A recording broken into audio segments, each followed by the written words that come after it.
What's up, guys? It's A2 Hoops, and today I'm going to be going over rating inflation in NBA 2K. So what is rating inflation? Rating inflation is the players' ratings in NBA 2K increasing over time, resulting in more players receiving higher overall scores. Honestly, 2K has just become unplayable in recent years, and everyone seems to know that. In earlier editions of 2K, a high rating was like, I'm going to use a benchmark here, 90 overall. 90 overall was reserved for the most elite players in the NBA. If we look at 2K15 a decade ago, you can see 4 people who cracked the 90 overall threshold: LeBron, Durant, Paul, and Duncan. They were all some of the best players in the NBA, hands down. Not even 5 players could crack the 90 overall list, and that's kind of what made it fun to play with them, right? Pause.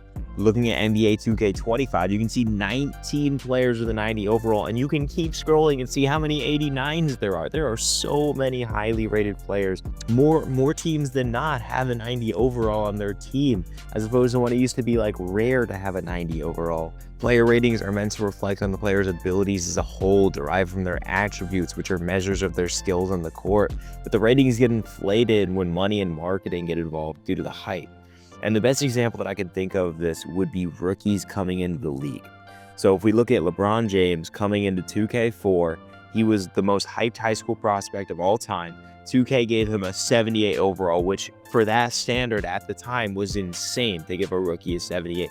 And looking at it now, you look at somebody like Zion, he comes into the league, they throw him an 81 purely based off of hype.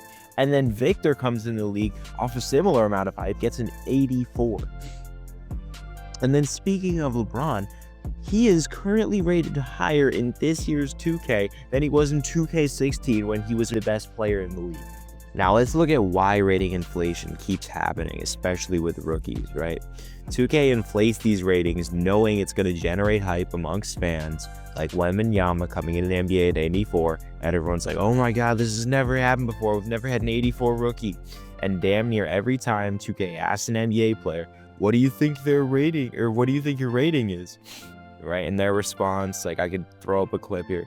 They always say, oh, it's not high. Kyrie, what do you think your rating should be? I think my rating should be, if we add in a few factors, cover athlete, then I should at least be like a 95 plus. At least a 95 plus. I hate to tell you this, but What you're am 90. And the devs feel forced to raise the ratings because they don't want to face backlash from NBA players and then the fans of the NBA players. So they're just trying to appease everybody to inflate the ratings. And all that does is it kills the gameplay because everybody has 90 overalls and everybody's stats are amazing. And the game itself is way less enjoyable because what's the point if everybody has the greatest stats?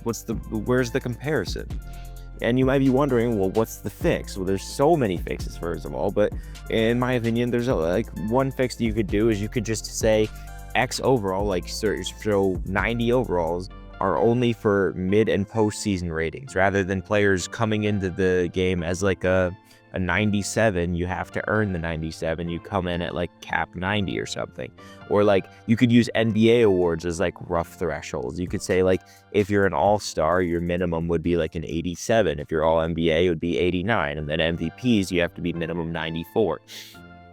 Something like that. Like you could use that for attributes too with like all defensive teams. You could say, oh, your X defensive rating has to be blank, right?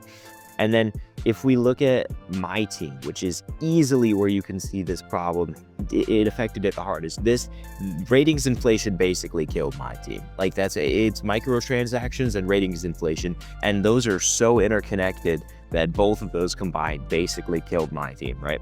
So if we look at 2K17, my team, which is where the game mode peaked really, and also where this ratings inflation started to happen to begin with, you can see that this became a problem and just how differently the games look, right?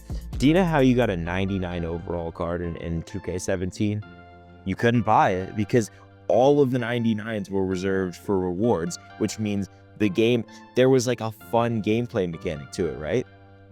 You want to know what the best teams looked like at the end of 2K17? If you ran into an all-diamond squad, 94, 95, 96 overall cards, you'd be scared because that's a good team.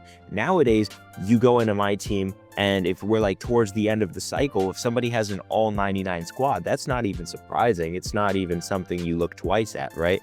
But in 2K17, like, Amethyst cards still had value on the auction house by the end of the year. There were Amethyst cards going for 15, 20,000 MT by the end of the year. And nowadays, there's just like, people are just throwing 99 overall cards on the auction house for 500 MT.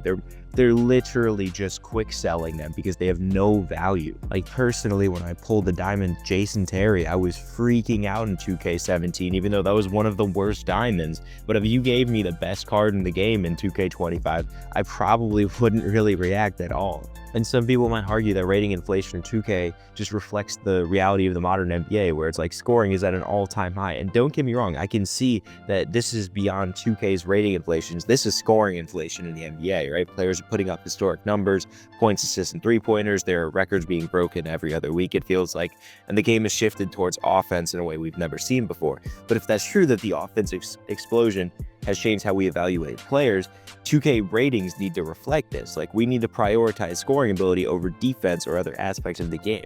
It's all a comparison game. We need to be looking at players' ratings, like how good are you compared to the rest of the league, rather than how good are you, you know, compared to 5 years ago when, you know what I mean, scoring was way less abundant. And the balance gets lost when every player looks elite. It like undermines the gaming experience.